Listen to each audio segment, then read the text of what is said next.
Let us pray. Each day in this place, each one of us is expected to face the ongoing challenge of representing the concerns of all Albertans.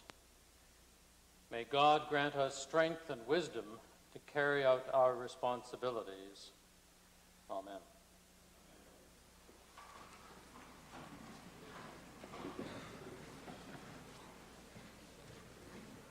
Introduction of visitors. Presenting petitions. I rise today to present to this Assembly a petition signed by 180 Albertans, including a scroll made by the students of Chester Ronning School in Camrose, a petition requesting, among other things, that Alberta be declared a nuclear weapons-free zone.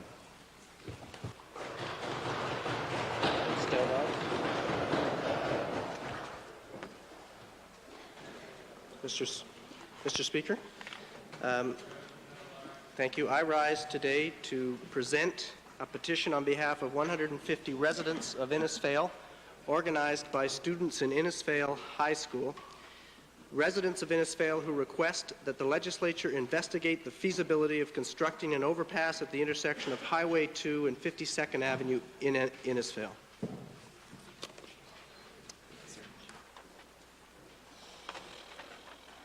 Reading and receiving petitions.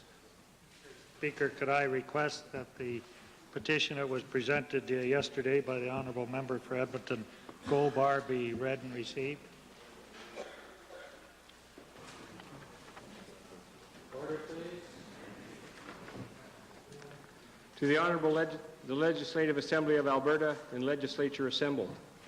Wherefore your petitioners humbly pray that your Honourable Assembly may be pleased to call upon the Government to reconvene the Code Inquiry under the Public Inquiries Act, such that the terms of reference of the Code Inquiry be expanded to investigate any possible government liability as related to the failure of First Investors and Associated Investors of Canada and the failure of Principal Group Limited.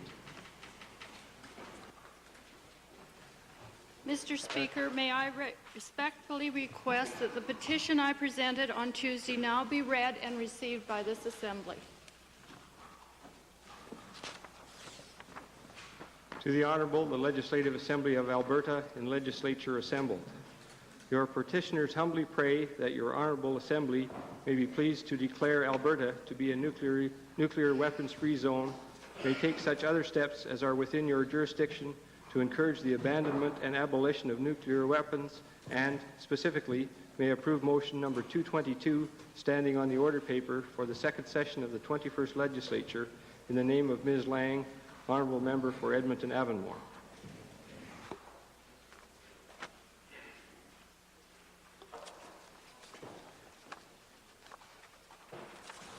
Presenting reports by standing and special committees. Notices of motions. Government House Leader. Mr. Speaker, I rise to present notice of motion for November 27th, Friday next. Mr. Speaker, with your permission and your assistance, as this is a fairly lengthy motion, I have copies which could be distributed to all members. The motion, Mr. Speaker, is to propose the following motion to this Assembly. Be it resolved that the standing orders of the Assembly be amended by the addition of section 17.1 as follows. 17.1 parentheses 1. The working language of the Assembly, its committees, and any official publications recording its proceedings shall be English. 2. Notwithstanding suborder 1, subject to the prior approval of the Speaker or Chairman, French and languages other than English may be used upon the following basis. In the course of question period, to ask a main question, provided that in each case written advance notice of the question is given not less than 2 hours prior to the relevant sitting of the Assembly, together with a true and accurate English translation thereof, to the Speaker, the Clerk, and to any other member or officer as the Speaker may direct.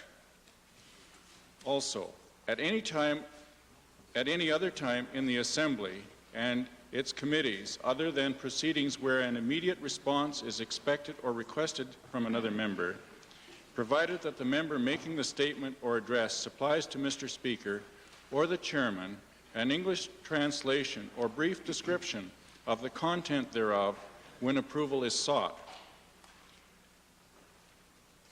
3. Mr. Speaker or the chairman may at any time read aloud the English translation of the address, statement, or question as applicable, or portion thereof, for the benefit of all members where he deems it advisable. 4. The address, statement, or question shall be recorded in the official publications of the proceedings by printing only the translation supplied by the member, subject to editorial changes to ensure accuracy where necessary. 5. A government motion relating to the Constitution of Canada may be printed in the official languages of Canada. 6. A member providing an English translation under this standing order shall be responsible for ensuring that the translation represents the true substance, meaning, and spirit of the address, statement, or question spoken or made by the member, and any deviation or alteration therefrom may be treated as a breach of the privilege of the Assembly. Thank you, Mr. Speaker. Thank you.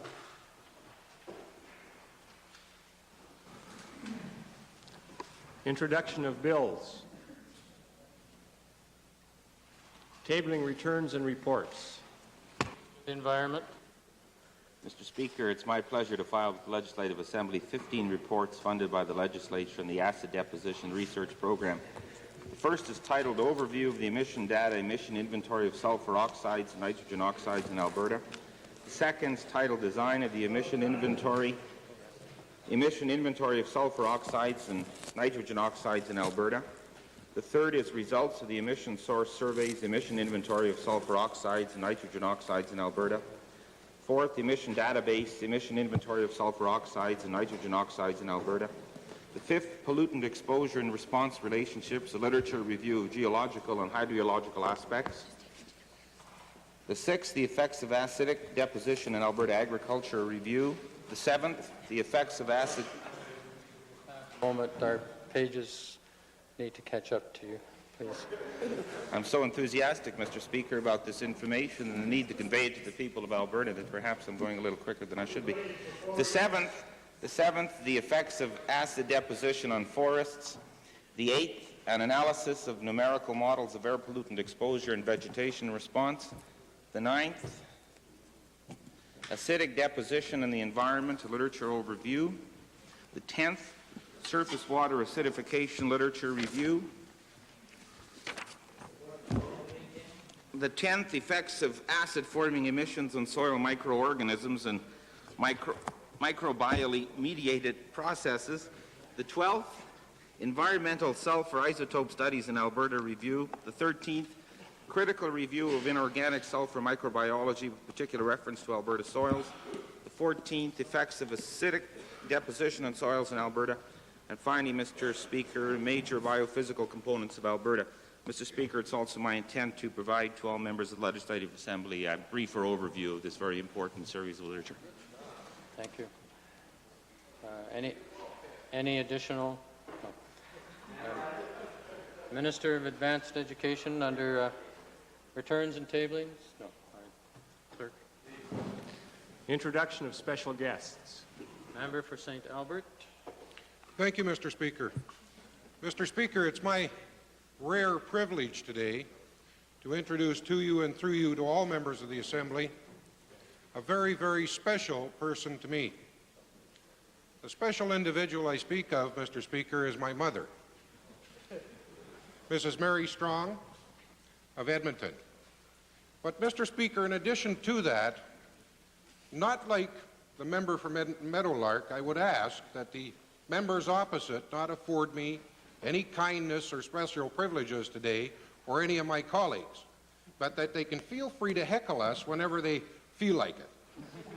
Mr. Speaker, I'd ask that my mother rise in the public gallery and receive the warmest welcome from this Legislative Assembly and take a gift.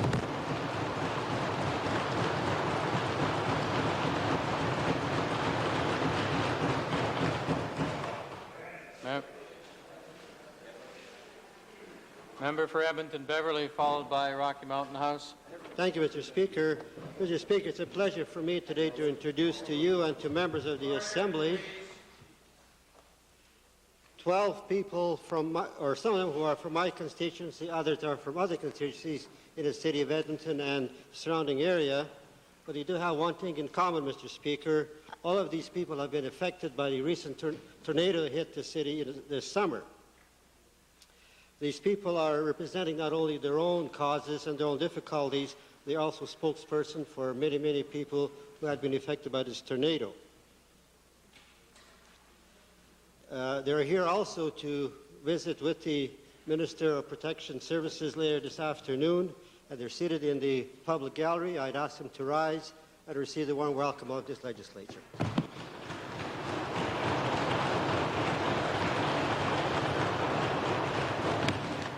Rocky Mountain House. Thank you, Mr. Speaker. Today it's my pleasure to introduce through you and to you to the rest of the Assembly 79 students from the H.J. Cody School in Sylvan Lake. They are accompanied by their teachers, Mr. Trentham, Mr. Jacobs, and Mr. Taylor. They are seated in the members in the public gallery, and I'd ask them now to rise and receive the warm welcome of the Assembly.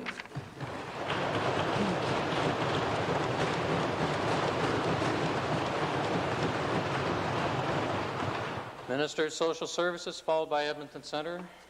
Mr. Speaker, I'm pleased to note a visitor from the Three Hills constituency in the gallery today. This gentleman is the chairman of the Alberta Children's Hospital Board, a former mayor of Airdrie. I'd like to welcome and have all of us welcome Ron Davidson.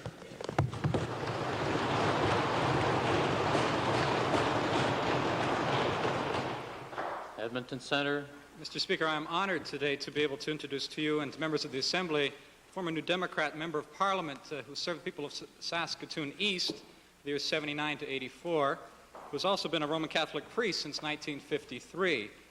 He's a man deserving of great admiration and respect, and I would ask that the Reverend Father Bob Ogle please stand in your gallery and receive the warm welcome of the members.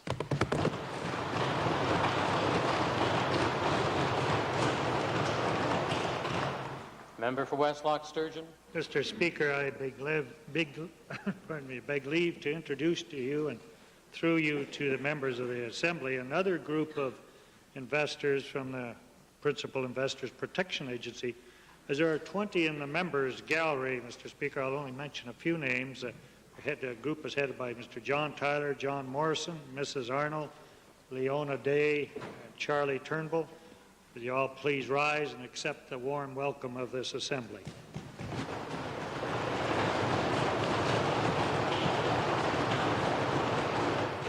Edmonton Avonmore. Mr. Speaker, I feel privileged today to introduce to you and through you to the members of this Assembly representatives of church, peace, and other interest groups who represent many parts of this province and who have come here today to hear the debate on Motion 222. I would ask that they rise and receive the warm welcome of this Assembly.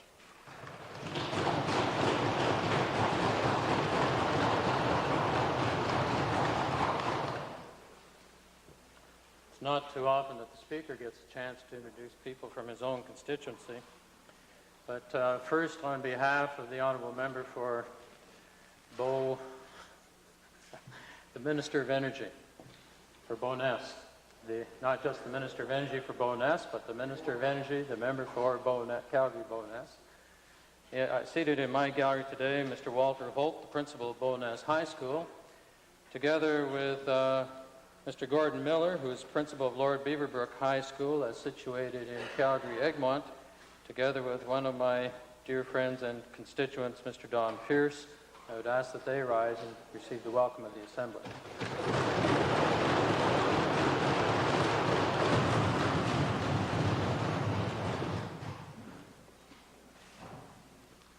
Ministerial statements. Oral question period. Mr. Speaker, I'd like to direct my question to the Treasurer. Mr. Speaker, in October of 1983, the member for Three Hills, the former Minister of Consumer and Corporate Affairs, published a discussion paper This discussion paper was called a consideration of possible legislation or disclosure requirements regarding unregulated deposit-taking activities.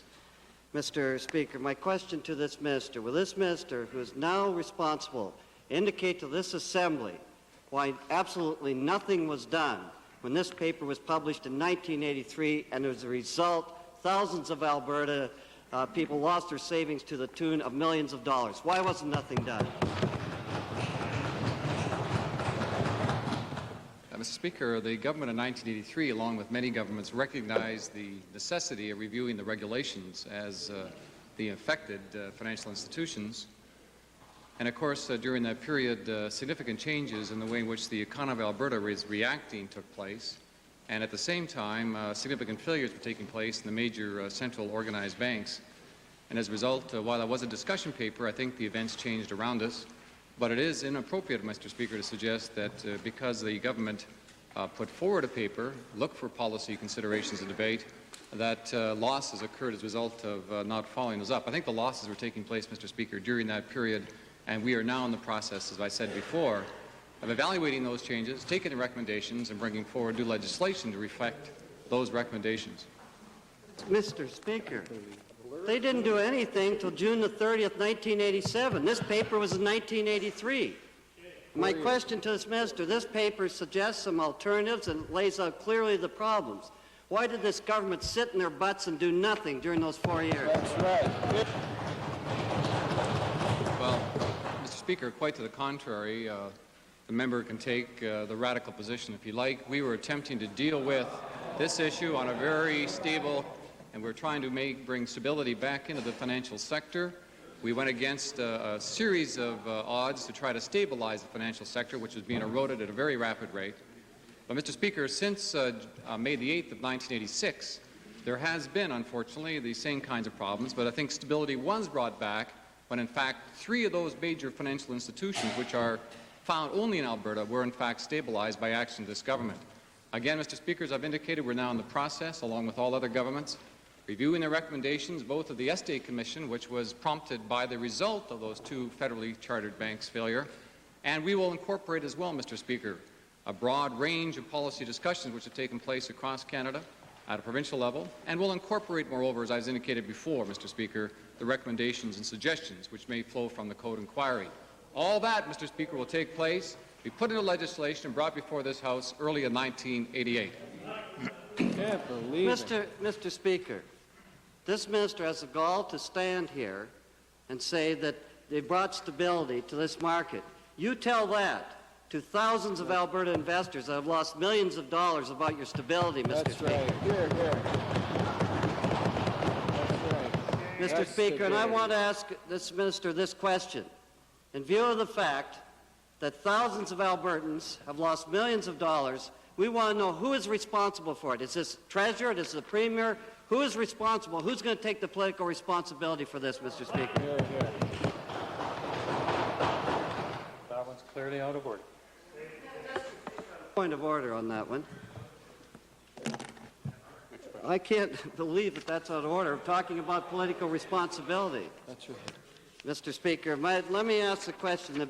The minister yesterday talked after the House about $10 million that he was prepared to waste, frankly, ending up spending money to accountants and lawyers, Mr. Speaker.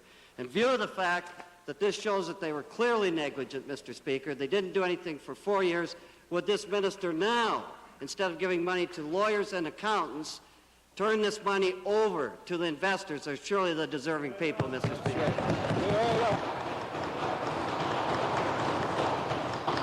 Chair believes that the last 2 questions are clearly out of order, but will nevertheless check the record as to whether or not they're admissible tomorrow.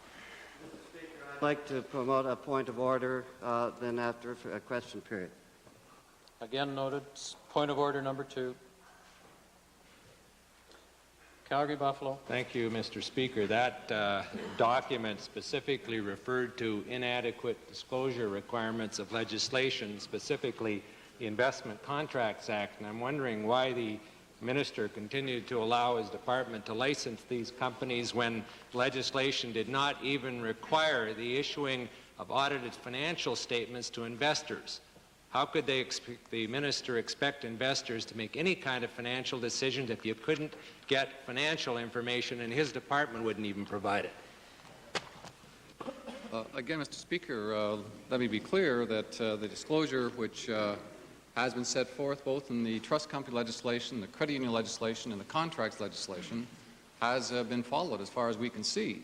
Now, it's a matter of judgment as to whether or not the application of the regulation was appropriate, but as we have said before, Mr. Speaker, those kinds of questions will be dealt with by Mr. Code in his inquiry, and we have indicated fully that when in fact Mr. Code examines the evidence as to whether or not the regulations were perfectly applied, he will presumably come to some conclusion. But it would be inappropriate for me, Mr. Speaker, to indicate that the regulations were not applied. That would be preempting part of the discussion and part of the responsibility of Mr. Code in his inquiry. Member for Clover Bar. Supplementary question, the Honourable Provincial Treasurer. Is the Provincial Treasurer aware, were there any discussions going on with either the ministers of this government and their counterparts in British Columbia that the red flags were going up? Was there a concern in this cabinet with their appropriate colleagues in the province of British Columbia? Mr. Speaker, I can't say just what kinds of discussions may have taken place between officials, but certainly after we made the decision to lift the licenses of the two contract companies, there was a considerable amount of discussion between the two, between myself and BC in particular, and moreover, I did have follow-up discussions with other ministers across Canada who were concerned about and interested in the welfare of the contract holders. Second main question, Leader of the Opposition. Yes, Mr. Speaker, I'd like to designate my second question to the member from Vegreville. Thank you, Mr. Speaker. Mr. Speaker, the development of an ethanol industry in Alberta offers our grain producers some important market opportunities and would be a valuable source of regional economic development for plants built in places like Vegreville or the Peace River District. Unfortunately, the Mulrooney trade deal stands in the way of developing this important industry by removing tariffs on MTBE, the petrochemical-based competitor for ethanol, over 5 years, while taking 10 years to remove the tariffs on ethanol. And I'm wondering, can the Minister of Agriculture explain why he so enthusiastically supports a deal that clearly discriminates against farmers and favors the petrochemical industry?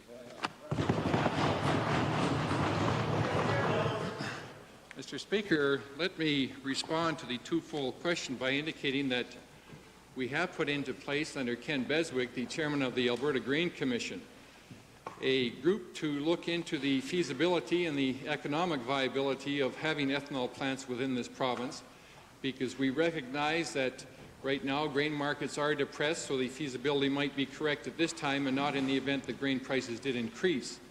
We are going to examine avenues of opportunity as it relates to ethanol. When that report is completed, I'm more than happy to share it with the honourable member. But I must indicate to you, Mr. Speaker, that I, as I indicated yesterday, have serious reservations with some of the allegations of the honourable member for Vegreville, because yesterday, when he put his questions to me, he immediately circulated a press document where he indicated that Alberta produces 23% of the 1.7 million tons of wheat used for domestic consumption. Well, Mr. Speaker,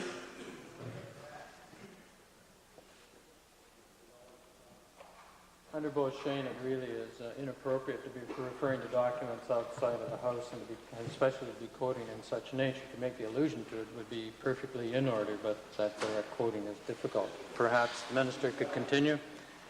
The Minister may still continue on the point. Mr. Speaker, I will not refer to the document again, but I will refer to the inaccuracies that on a consistent basis the New Democratic Party presents to this chamber in any way that they can, because in reality, Alberta only produces 5% of the wheat used for human domestic consumption, which is totally different than what we heard. And again, I just use that as an example to show the inaccuracies and the falsehoods that they are spreading as it relates to this trade agreement. Mr. Speaker, I think Alberta farmers are looking for thoughtful, decisive action, not name-calling and more studies. Why isn't... Honourable member. Order, please. The business of name-calling seems to go on with re-echoes throughout the chamber, and yesterday there was some comment made about that from the chair. Please continue with the supplementary. I agree wholeheartedly. I'd like to ask the Minister why isn't, if this topic is so important to him, why isn't this topic, the ethanol fuels industry, on the agenda for next week's meeting of the Ministers of Agriculture? Mr. Speaker, we just received communication from some individuals within the province that would like to see it brought forward. We are going to pursue that suggestion. As the honourable member is aware, I'm sure the reason for us to have this follow-up meeting in Ottawa is because we did not complete our agenda during the summer months. The province of Quebec would like to, as would the province of Saskatchewan, participate in our tripartite stabilization programs, and it will be follow-up discussions along those lines. We're talking about the ethanol fuel industry here. Now, Manitoba, BC, and Saskatchewan have very reasonable incentive programs for fuels blended with ethanol, and Alberta does not. Is the minister actively lobbying in Cabinet with the Minister of Energy and the oil industry premier to make sure that Alberta farmers don't lose this important opportunity to the petrochemical companies that produce MTBE? Mr. Speaker, I'm glad that finally the honourable member has recognized the importance of ethanol. We recognized that quite some time ago, and that's why quite some time ago we put together the committee. That is why quite some time ago we put together the committee that I referred to in response to the original question brought forward by the honourable member for Vegreville. Because we recognize there could be some economic benefits for the agricultural sector, we want to study all of the economics relating to ethanol, because if the honourable member is not aware, the proposed ethanol plant that was going to go ahead in Dawson Creek has been put on hold because there is some concern about the economics, and we don't see the sense of investing millions of dollars unless there is proved viable economic returns to our agricultural sector. It's not economics, it's politics. It's favoring the oil industry over the agriculture industry, Mr. Speaker. And I'd like the minister to tell us what level of incentive they're contemplating offering to Alberta companies that use ethanol blends in fuel. Is it going to be 2 cents per litre like BC, or 4 cents a litre like Saskatchewan? Mr. Speaker, unlike the honourable member, we don't play politics with the livelihood of individual Albertans. And I see they don't even take his proposal seriously by the laughter that they've given him. But I want to indicate to you the seriousness again in which we take this issue as we take all issues. And that's why we have put together a very important task force with the hopes of reporting to me very soon, so that we will have a sound and reasoned approach as to whether we should proceed with ethanol plants throughout the province of Alberta. Speaker, if I may direct a question to the great humorist over on the other side in charge of the Department of Agriculture. Could he explain why this government was able to find up to $10 million to give to a consortium headed by the Finnish State Oil Company to develop ethanol out of petrochemicals, and yet he cannot find a penny to give to farmers to investigate methods of getting ethanol out of grain? Let me point to the honourable member, both from West Loch Sturgeon and from Vegreville, and I would hope that, because this document has been tabled for quite some time, and it's noteworthy to reinforce what the provincial treasurer indicated when he brought down our budget, that the 5-cent tax is exempted on ethanol usage. So there is a benefit in the event that ethanol is used in the province of Alberta. Member for Vermilion Viking.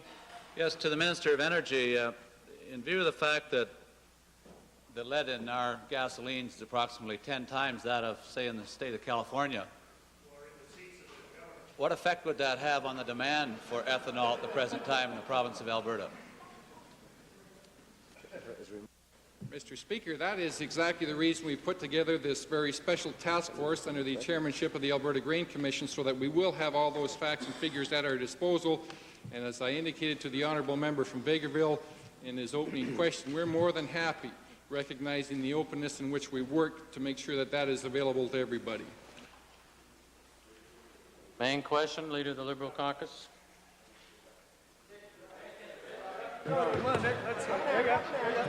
Sorry, Mr. Speaker.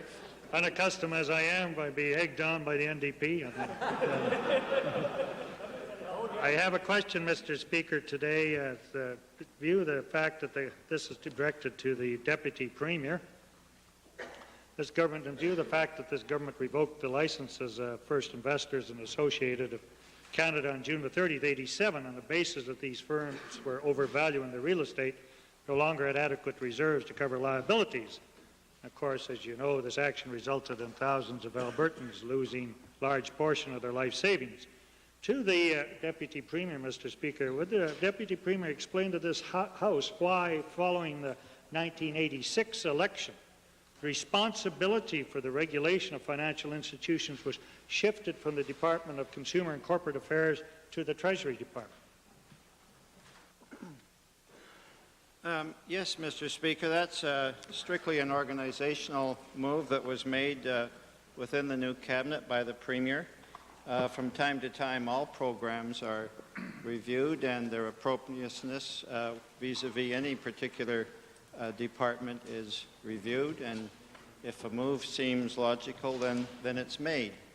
And it seemed logical to have the provincial treasurer responsible for financial institutions.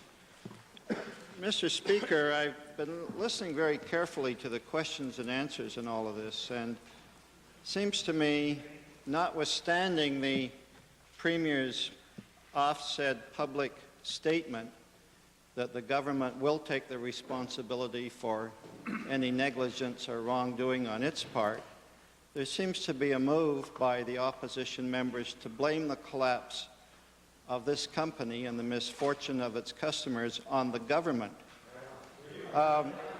Where was the management of the company during all this time? Because all the companies that have succeeded are not subject to this line of questioning. I know you wouldn't like that question asked, would you? Where were the president and the vice presidents of the company while all this failure was going on?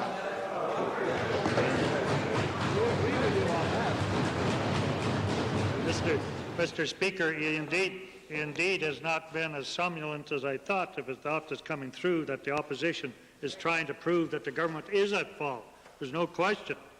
Honourable member, West Luxturgeon. We all know the gamesmanship involved in the House, but nevertheless, we're still now with supplementary questions which are supposed to be a touch more succinct than this. Please proceed. Thank you, Mr. Speaker. I was just getting to it. I realize I don't have the time to get the question in that the minister has to answer it, apparently. But therefore, let's move to the Treasurer a bit. Why, in this shift from one to the other, would the Treasurer then tell the Assembly why his evaluations of the real estate assets differed so strongly and so far from the evaluations of the previous department? Speaker, I sense that may well be one of the conclusions flowing from the Code Inquiry. I should note that, it is one of the issues which I think is before the courts and is probably placed under the sub judice ruling. Well, I think that, Mr. Speaker, certainly then, obviously, the downfall of the thing was his reevaluation of the assets. Will he not admit that it was his evaluation of the assets that caused the downfall or precipitated the downfall of the last group? Well, Mr. Speaker, I'll take credit for being an expert in some areas, but not in the area of asset valuations. Mr. Speaker, if he's not an expert in evaluations, and if the Deputy Premier is not an expert in administration, he said it was logical, therefore it was illogical to have it the way before. Can they go this far, Mr. Speaker? Can they tell us why they won't go out now and make an interim payment to the investors until they see that the decision will come through with? Well, Mr. Speaker, we have on many occasions provided, I think, ample information to show that it really isn't in the hands of the government as to what happens with the corpus of the estates of the three companies, the Principal Group Limited and the two contract companies. Clearly, that by court order is under the jurisdiction of the two liquidators. The liquidators have found their responsibilities in federal legislation under the Company Creditors Arrangement Act and under the Bankruptcy Act, and they must follow that legislation. And that legislation clearly spells out the rules, the processes which must be taken. And as a matter of record, as a matter of fact, that with respect to two contract companies, that an interim payment has been made And the liquidators have also stated, I believe, in a public discussion paper given to the contract holders, approved by the contract holders committee and by the contract holders themselves, that the 30-cent interim payment would be the first step and that the likely realization on the assets of the two contract companies would be of the order of 65%. Well, that's his judgment. That's a matter of public record of a document filed with the court, and that follows from the responsibilities given to the liquidators under the federal jurisdiction. Supplementary question. Edmonton Kingsway. Thank you, Mr. Speaker. Would the Treasurer explain why, when he knew that the evaluation of assets in the 1985 annual statement of the First Investors Corporation showed that some $4 to $14 billion debt, depending on how you evaluated the assets, when he knew that, why did this company renew their license and allow them to go on taking people's money? Again, Mr. Speaker, I think this is the kind of explanation of the processes, and I suppose of the judgments that were involved both by the company and by the government to some extent, that property falls in front of Mr. Coe's responsibility, and therefore I would not want to prejudice either his evidence that will be taken now in front of the companies, the evidence given by the government itself, or any conclusions which may be drawn by Mr. Coe. I think it would be entirely inappropriate for me to comment. Further supplementaries. Chair recognizes the member for Clover Bar on behalf of the Representative Caucus, followed by the member for Lacombe. Mr. Speaker, my question is the Provincial Treasurer, and this has to do with the federal government's reform package. Can the Provincial Treasurer specifically indicate if there's been an official position by the Alberta government as it relates to the value-added or business transfer tax? Has there been an official position made and a representation made to the federal minister? Mr. Speaker, with respect to the value-added tax, or the sometimes referred to the federal sales tax or Phase 2 of taxation reform, we have made several principles clear to Mr. Wilson, the federal minister responsible. First of all, we in the province of Alberta, as part of the fiscal plan, which has been well supported by the people of this province, do not agree that a sales tax is appropriate. We believe that governments should deal with their fiscal problem by dealing with their expenditures, first of all, and then remedy their expenditure plan with additional revenues. Now, I know the federal government has a little difficult problem with respect to its deficit, but we have made it clear to the federal government that we will not be involved in a federal sales tax regime which calls upon the provinces to participate in some form with a nationally applied, centrally collected tax against consumption. And the reasons for that are fairly obvious, one that I've already indicated, and secondly, we believe that a sales tax impacts disproportionately on the incomes of lower-income Albertans, and we think that would be remiss to allow that to go without being challenged. And finally, Mr. Speaker, we're now currently reviewing the impact of any kind of a federal sales tax, even with the provincial exclusion, as to how it may impact on certain key industries which are vital to our province, energy in particular, agriculture specific, and certainly the question of manufactured goods in this province. So in a nutshell, Mr. Speaker, let me say this. We have made our position very clear. I have attempted to explain it to the people of Alberta. We will continue to bring our reasoned approach to the federal policy discussion. And I should say, by way of footnote, that it's my view that the proposed changes with respect to value-added tax or federal sales tax will be left to some time in the future after the first stages are implemented. Mr. Speaker, in the minister's looking at what effect this could possibly have on the agricultural and energy sector, will the minister be making a representation to the Blenheim Committee, or have they made one, to indicate very strongly what effect this could possibly have on the energy and agricultural sector? Mr. Speaker, I appreciate that question.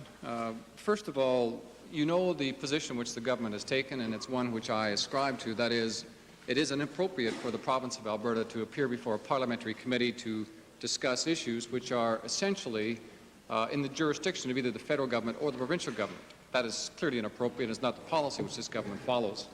However, we do find an opportunity to discuss these issues with our federal colleagues, and in the case of the Glencairn Committee, the parliamentary committee of the federal government, which has just now completed its recommendations, we had an opportunity to have supper with these gentlemen to discuss a range of issues, to make the case on the point that you made with respect to value-added tax, and discuss, among other issues, the other elements of tax reform, which are perhaps more urgent in terms of the agenda before us. Mr. Speaker, has the minister had an opportunity to try and make some analysis as to the supposedly tax reform? Has he had an opportunity to figure out if it's really a tax reform or a tax grab? You'd almost think I was writing these questions for my colleague, because he is in his, the intention of his question is clearly the view that I have taken. And I think it's an appropriate one that's been explained by others, that the kinds of reforms, so-called reforms that we see in the package so far, in my view, really aren't reforms. They don't go far enough.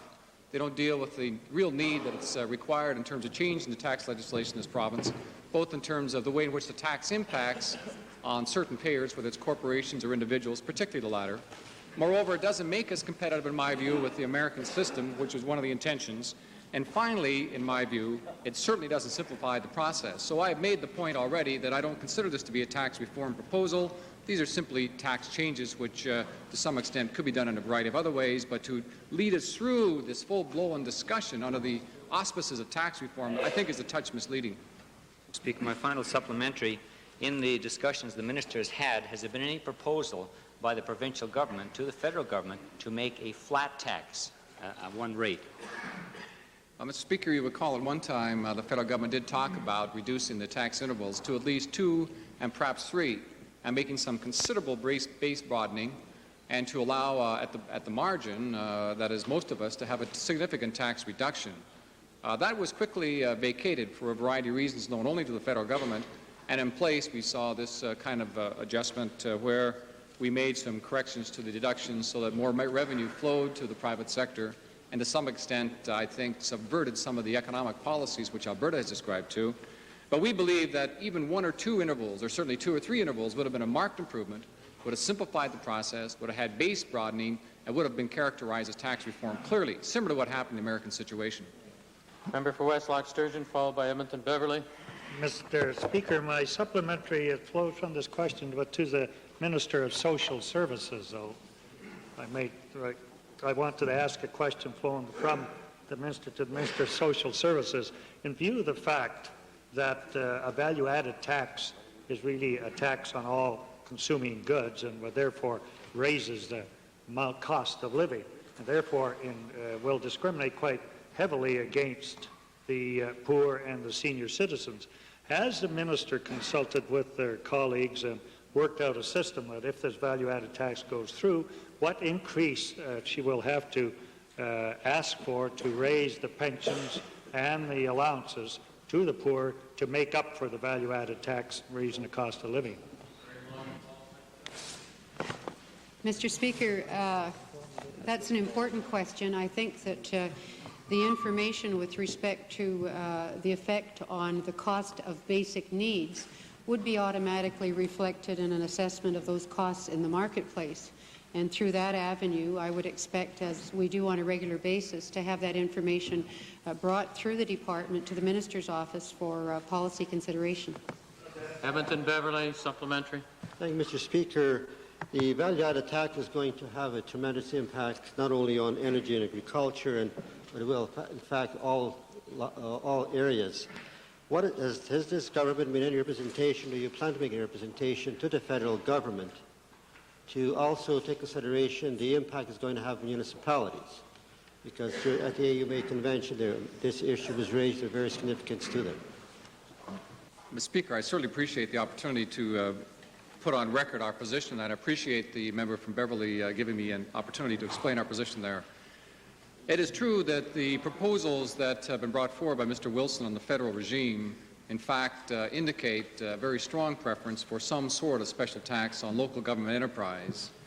That, I think, is inappropriate, and I have made a very strong case in opposition to that very point, arguing that that would simply transfer from the provincial revenues, from the provincial coffers to the federal coffers, a normal flow of funds. And we do not think that's appropriate, nor do we think that it would be an appropriate tax on local governments. I've even gone so far, Mr. Speaker, to explain to Mr. Wilson that should he continue with that tax, that we would use every opportunity to challenge that in law, because we think that it's constitutionally wrong. The member for Lacombe, followed by the member for Edmonton Strathcona, then Edmonton Meadowlark, then Lethbridge West, then Edmonton Centre. Lloydminster, Edmonton Glengarry, Red Deer North, Wainwright, Edmonton Calder, and Highwood, if there is time. Thanks, Mr. Speaker. My question is to the Minister of Occupational Health and Community Health.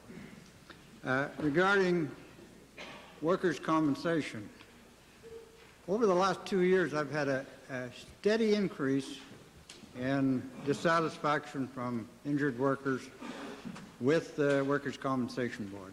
And there's been a steady increase on the dissatisfaction with the results of their reviews and the compensation received. Now, I'd like to know from the Minister if he's aware of this problem and just what the board is doing about it. Mr. Speaker, I am certainly aware of the problem and share some of the members' same concerns. Mr. Speaker, the board has a mandate to provide compensation to injured workers on the basis of what they're entitled to under the law. And as far as I'm concerned, Mr. Speaker, those entitlements, all of those entitlements should be paid, no more and no less. And it's simply not a social service agency, Mr. Speaker. But what must happen is that the board must operate with humaneness and fairness. And I've heard some concerns from many of my colleagues in the Assembly and elsewhere that touch of humaneness, that touch of fairness is lacking in a few of the cases that are before the board. And I've expressed my concern, Mr. Speaker, to the acting chairman of the board and asked him to come back and advise me on actions that they will be taking. Supplementary, Mr. Speaker. Well, to the Minister, there seems to be a great misunderstanding out there, or greater expectations by the worker of what workers' compensation covers. And it's an entirely different view that the employer has. So that'll create the situation we're in. They both have different expectations, and they're far-ranging. Have we got a concise policy out there, or are we developing a concise policy that would bring these two expectations closer together so we don't have all this misunderstanding? Mr. Speaker, members will recall that I sent a letter to the chairman of the Workers' Compensation Board last November 12th and outlined to him my concern with the way the board was organized and the way it was operating, and asked that he put in place a consultant to review the mission and mandate and review the entire operation. That report I expect to receive in final form by the first part of the new year, Mr. Speaker, and following that I expect to be able to take some action to correct the situation described by the member. Home. Edmonton Beverly, supplementary. Thank you, Mr. Speaker. My question is also to the Minister of Occupational Health and Safety. Mr. Speaker, the Minister has appointed a consultant to study the activities of the board in order to make some recommendations. My question to the Minister is, while it may be appropriate to have a private consultant do the analysis, why is he not having public hearings with the workers and the injured people who really could tell you what the problem is with the board? Mr. Speaker, part of the process that the consultant went through was to meet with a variety of constituents of the Workers' Compensation Board, including employer groups, employee groups, including unions. And during that process, the consultant received a lot of very good advice and information. I expect, Mr. Speaker, that once that report is made public, that we will then have an opportunity for further public input. Additional supplementary, Edmonton Meadowlark. Mr. Speaker, to the Minister, supplementary, delays in appointments to the board have delayed the appeals process in the past on a number of occasions that have affected my constituents. In addition, staff members being away have resulted in other delays. Has the Minister addressed this kind of problem specifically? Mr. Speaker, I certainly have, and part of the changes that must be made at the board is at the organization level as well, and I don't feel that it would be proper to recruit to the two vacancies on the existing board without a satisfactory reorganization plan in place. Main question, member for Edmonton Strathcona, followed by Edmonton Meadowlark. Now, Mr. Speaker, I'm afraid I'm picking on the provincial treasurer again. Will the treasurer confirm that since 1985, if not earlier, it has been government policy not to purchase securities or to make any deposit with companies which are members of the principal group? Mr. Speaker, I can't confirm that, but I can say, though, that the government does practice careful and wise investment choices when it uses the dollars of this province, and I'm not too sure what the decision was with respect to the principal trust. Trust. Come on, Supplementary, Mr. Speaker. Perhaps the Treasurer would cause a search debate for any directive at the Assistant Deputy Minister level or higher in the government in 1985 or since to the effect that no deposits should be made or securities taken in these companies, and let us have a copy if he comes upon one.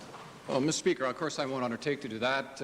We know clearly that government directives, directions to officials, is privileged information. In fact, we would touch with a variety of other financial institutions across Canada, across North America, and moreover, we may even say something about other provinces and other countries, which wouldn't want to be on the record.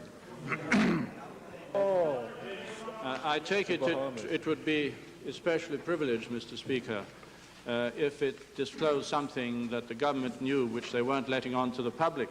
Mr. Speaker. Order, please, honourable member.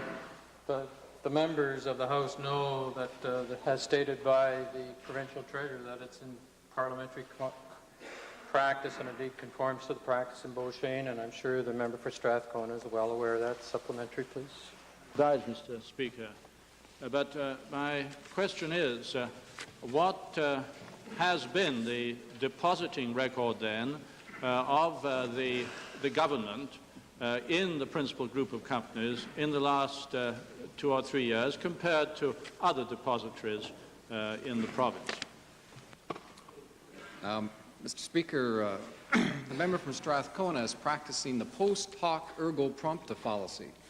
After that, therefore, because of that. And he knows that no intellectual discussion can be trapped on that basis. And I used to have a great deal of respect for his approach before that, but he can't suggest that because we take some strategy, make some decision based on how we allocate dollars, that there's anything that we know that isn't known to anybody else. You know. What do you know and when did you know it? Let the Treasurer not be trapped in the opposite fallacy of post hoc, ergo non-propter hoc. Perhaps, Mr. Speaker, he would be good enough to, answer the question then of what was the record vis-à-vis this group of companies compared to other depositories which, for some reason, the government preferred. No, Mr. Speaker, clearly I'm not going to commit to that kind of a disclosure. I've indicated we have set forth a set of policies, Mr. Speaker, which are based on a very well-understood set of investment principles. I must say that some of them are politically driven, there's no doubt. I don't think that if I reported that the Heritage Fund had invested in South African and gold, for example, or South African stock, that would have been an appropriate investment. I can hear the people across the way yelling that that would have been an inappropriate investment. I agree with that, Mr. Speaker, and that's why, Mr. Speaker, I cannot go on further to indicate we simply use very prudent portfolio management tests. In case of the stocks, we would use an earnings per share. Order, Provincial Treasurer.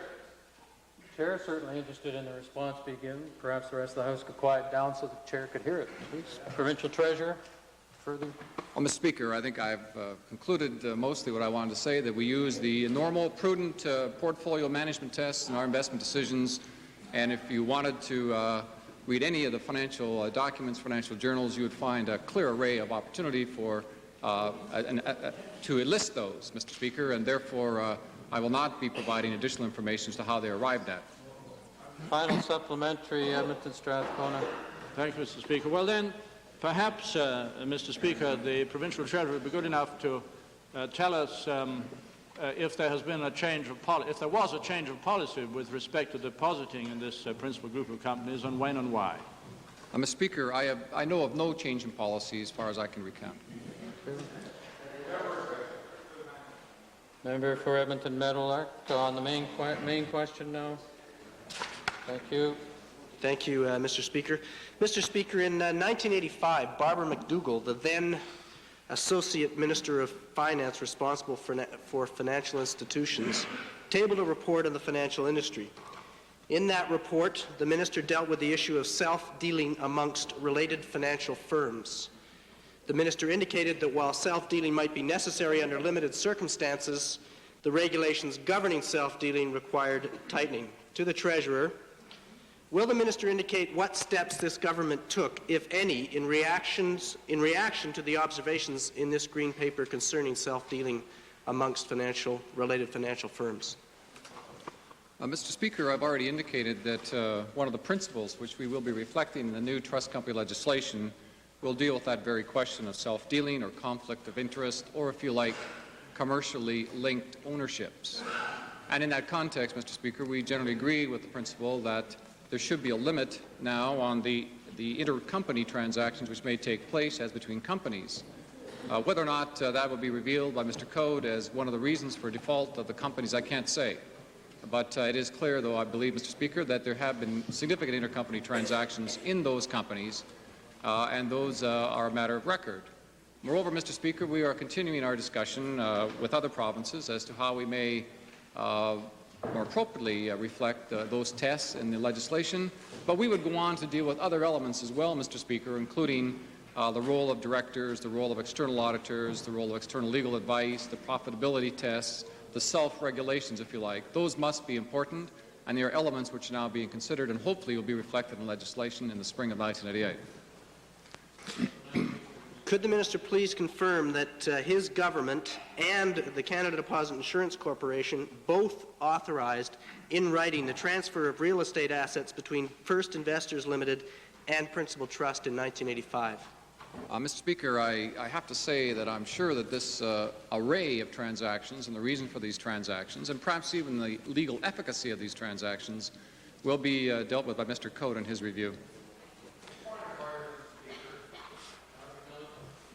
On a point of order, for the end of question period, honourable member. Thank you. Edmonton Meadowlark. Supplementary to the Treasurer, Mr. Speaker. Did this government authorize self-dealing in the cases of Northwest Trust and NA Properties and Fidelity Trust and Patrician Land? Again, Mr. Speaker, I would have to search my memory. In the case of Northwest Trust, I'm not too sure there were significant self-dealing problems there. There may well have been the odd intercompany transaction when a mortgage, a traditional mortgage, which has satisfied the reasonable tests. With respect to the latter case, the Fidelity and Patrician, again, Mr. Speaker, I would not be fully honest with the House if I gave an open answer at this point, because I simply haven't got the information. However, I think that information is a matter of public record. Mr. Speaker, could the minister confirm that while on the one hand he is responsible for and has made the commitment to bring down legislation to restructure the trust industry in this province that clearly must be underway, must be in the drafting process at this time, he's had 3 or 4 years to do it, and he can't stand up in this House and indicate to us whether he knows for certain or not whether there was self-dealing in serious financial failures previously in this province? Mr. Speaker, I fully confess to not being informed of that issue, and from time to time, the limit of information is just that. We simply can't have all that information, and I would not want, Mr. Speaker, to mislead the House by saying that there was self-dealing or was not self-dealing. I simply indicated, Mr. Speaker, that if you want to put it in the order paper and you wanted to express it in that form, I think we'd be glad to deal with it. Moreover, I'm sure, Mr. Speaker, it's a matter of public record. But what should be noted here, Mr. Speaker, is the principle, not so much the detail, but the member from Meadowlark can't see a wider view. He's got the narrower vision, of course. What is, of course, important here is that we're dealing with this issue. We recognize it as being an important one. We're on our own time frame. The member mentioned that the federal government brought forth a green paper in 1984, and they had just now introduced the first round of legislation. More is to come there. And we are in the process of doing exactly the same thing, Mr. Speaker, and we're following our time plan. We're making the changes. There's a national, provincial debate at heart here, and we're reflecting the experience which we have from the unfortunate situation in this province. It's going to happen, Mr. Speaker, and we made that commitment. Time for question period has expired. Might we have unanimous consent of the House to complete this series of questions and to have the Minister of Agriculture supplement information given earlier in question period with the appropriate response mechanism if is required from Vegreville. All those in favor, please say aye. Aye. Opposed, please say no. Carried. Further supplementaries on this issue. Edmonton Strathcona. Thank you, Mr. Speaker. Perhaps I can put the last question in better focus by phrasing it this way, Mr. Speaker. Is the Treasurer aware of any prosecution under Section 42 of the Business Corporations Act, which is the anti-self-dealing section, of any financial corporation, or indeed any corporation, during his term of office? Speaker, during my term of office, the answer would be no, but as to the fuller time span, whichever interval it may be, I would have to ask him to put that in the order paper. Minister of Agriculture. Speaker, I have some brief supplementary information for the honourable member from Vegreville, and in doing so, I want to indicate to all members of the House that I respect whatever advice and guidance they do have to offer me as to how it can benefit the agricultural community, but I would only ask that it be based on fact. Agreed. And I want to put it on the record so there is no misleading information that there is a direct benefit in the event that ethanol is used within this province, as I indicated, as it relates to the 5-cent exemption that related to ethanol that was brought forward in our previous budget. Member for Vegreville. Should I have the member for Vegreville sit down too? I don't think so. Member for Vegreville, in response, please. Mr. Speaker, surely the minister recognizes, and he can check the blues, what I said was that these other provinces have reasonable incentive programs, and we do not. Ours amounts to 0.4 of a cent per litre, compared to 2 cents a litre in BC and 4 cents a litre in Saskatchewan. That's the accurate information.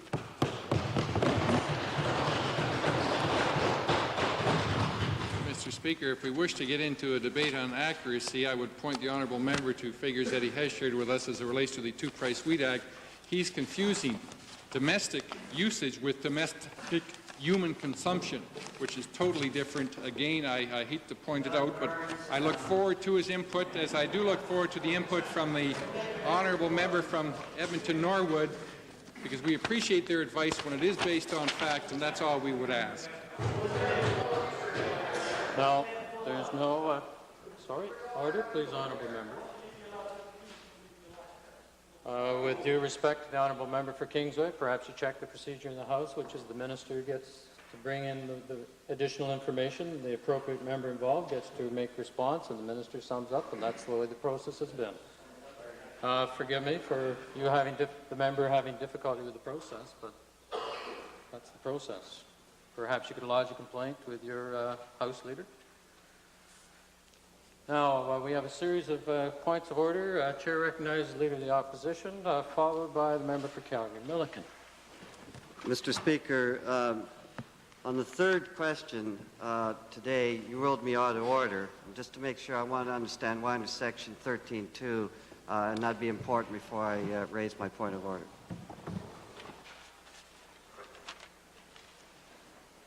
Forgive me, Leader of the Opposition, could you rephrase the question, please? I was being distracted.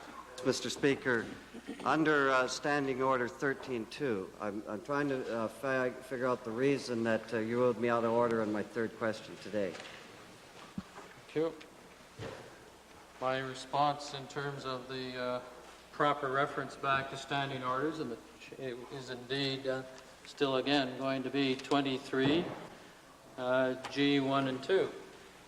But the Chair also appreciates the fact that the Leader of the Opposition is quoting the relevant standing order reference and also Beauchesne in other circumstances, and again encourages all quarters of the House to make the appropriate reference to standing order, which would be helpful. Nevertheless, in response, Leader of the Opposition.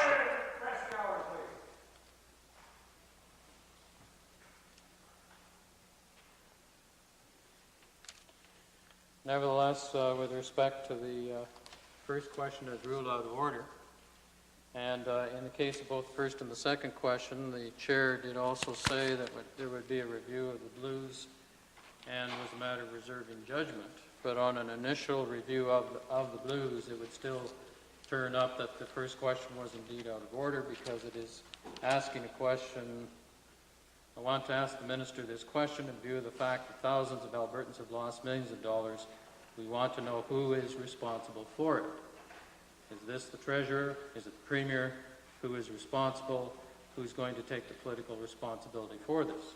Now, the political responsibility part of the question would have been in order, but nevertheless, it was also putting in there the responsibility for the loss of the millions of dollars, and therefore that would clearly be before the sub judice rule because of the commissions involved.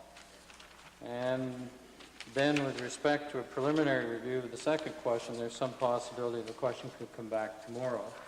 And in view of the procedure that we put in place earlier this week and which was followed up earlier with Westlock Sturgeon, the chair would suggest that further consultation could take place with respect to these last two questions and see about them being introduced tomorrow.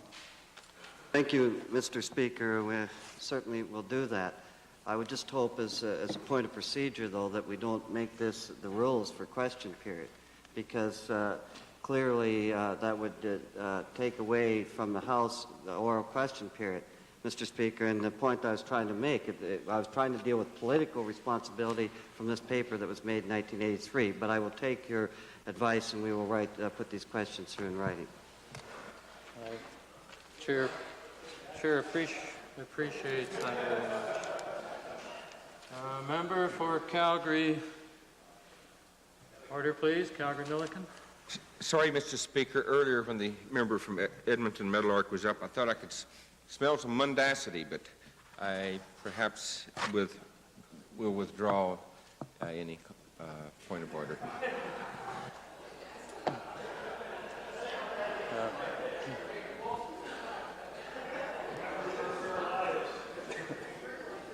The chair is always appreciative of points of order being withdrawn, and the chair also appreciates the alacrity with which the honourable member, my successor in another constituency, did indeed leap to his feet.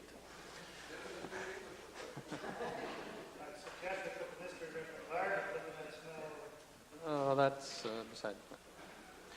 Orders